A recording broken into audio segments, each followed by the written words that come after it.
My name's Scott Nguyen. I'm a lesbian and I'm a trans man. But my most important role is that of a parent to 3 incredible children. I'm a mother, a woman who has given birth and carried life. I'm here today to put an end to the idea that medically transitioning children is about human rights. It is not. It's about money. Market research predicts that gender-affirming care will generate more than $5 billion a year in less than a decade. The truth is that medical transition is experimental, dangerous, and it doesn't cure anything. In fact, your question, there's only 7 studies that stated that medically transitioning children is beneficial, and every single one of them has either been modified with not enough time or participants or, oops, we were sorry. Yet these are the pamphlets and the studies that are still given to parents currently. And of course, society doesn't know that because you don't cover it.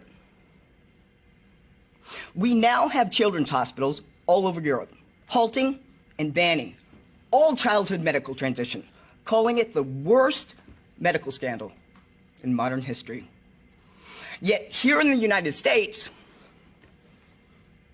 we have bigots everywhere. We have transgender people. We have gays and lesbians trying to talk. And people that are not trans and not gay and lesbian are calling us bigots. I underwent close to $1 million worth of surgeries and hormone therapies to change from Kelly to Scott, a trans man. And then I almost died in the process. And I certainly have cut many, many years off of my life. In fact, I probably won't live long enough to meet my grandkids because I still, to this day, get recurring infections. Nobody knows why. But again, 95% of all medical transition is experimental, except for top surgery. We have no idea what's going to happen to these kids because it's never been studied. But we are seeing early onset osteoporosis. We are seeing hearts and lungs the size of 12-year-olds. And if you couple that with the only long-term study that followed these transgender people for 30 years in Sweden, Sweden is the leading country for transgender medicine. 2 months ago, they halted and stopped all medicalization of children. Do you know why? Well, there's a documentary that you won't find here in the United States, but they're finding something in addition. Girls' spines are not fusing together properly while on puberty blockers. We have 15-year-olds walking like this for the rest of their lives, and they won't live past 30. But you say he's a bigot. You see, I tried to kill off my female self because I was sold a lie. I was sold that I was actually a man trapped in a woman's body, that my masculine traits and my strong personality were proof that I was really a man. I was told that all my pain and self-loathing would magically disappear if only I pumped my body with testosterone, removed my breasts, and altered my genitalia. I was tricked at 42, at a vulnerable place. One day I thought, God, maybe I'm born in the wrong body. I was married to a woman who just despised being a lesbian. And one comment of maybe I was born in the wrong body. Next week, I was sitting in front of a trans woman therapist who asked me, how long have you been dressing like a man? At 42, that sentence has changed the trajectory of my life. You guys don't seem to understand that I'm not going to meet my grandkids because of this crap. And you call him a bigot. You see, I was perfect just the way I was. If only I was told, and we tell girls, because it's happening to girls way more than boys, is that there is no one way for a woman to be a woman. And there's no one way for a man to be a man. Why don't we start affirming that it's okay to be who they are. No, what we're doing is we're pushing a medical process that if a child gets on it at 14 and lives to 85, that generates $1.5 million in synthetic hormone. Do you guys get that? That doesn't even cover complications.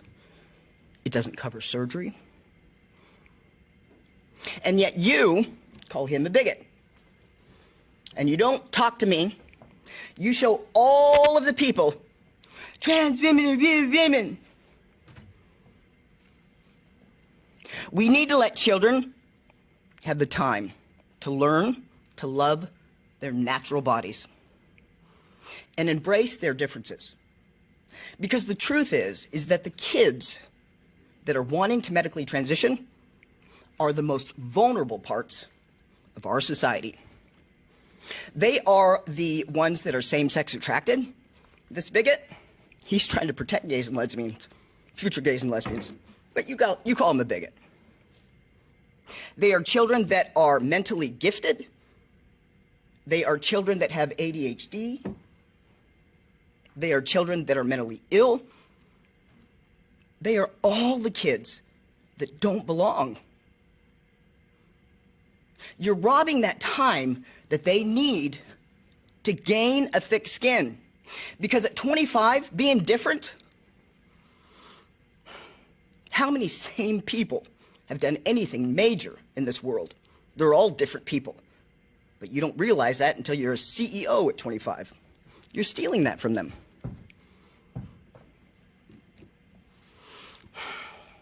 With gender interventions, there are no takebacks. Puberty blockers are not merely a pause button. In fact, the corporation that's telling you puberty blockers are safe, that generates and produces all that puberty blockers that they say is a pause, it doesn't hurt. In 2003, they were sued by the US government, deemed a criminal enterprise for false advertising and bribery. They paid $874 million like that. The biggest payout at the time, more than OxyContin at the time. This is a company that doesn't have the money to run studies on puberty blockers for children? Or is it that they know there is no doctor in the world that would sign on it that it's safe? Shame on you for not covering him and me. In fact, Lupron has over 10,000 complaints from children that use them as precocious puberty. Testosterone, it's not reversible. Her son, 4 months on estrogen, and he might not be able to have babies at 14 because you won't cover it, and you call him a bigot. I ask this question. Are you really going to put stock in the AAP that follows WPATH, which is supposedly the baseline for care? An entity that not accepts, accepts, pushes the idea that eunuchs is a gender for minors. An agency that is supposed to be the baseline for care has never held up in any court of law anywhere. Yet you won't cover it, and you call him a bigot. So I ask that you do the hard thing today. I know this is your industry, and God forbid, if you step outside of your house, your family, your Republican, Democrat, conservative, Republican, and do the right thing. But if you do, I'll tell you one thing. You will be called a bigot today.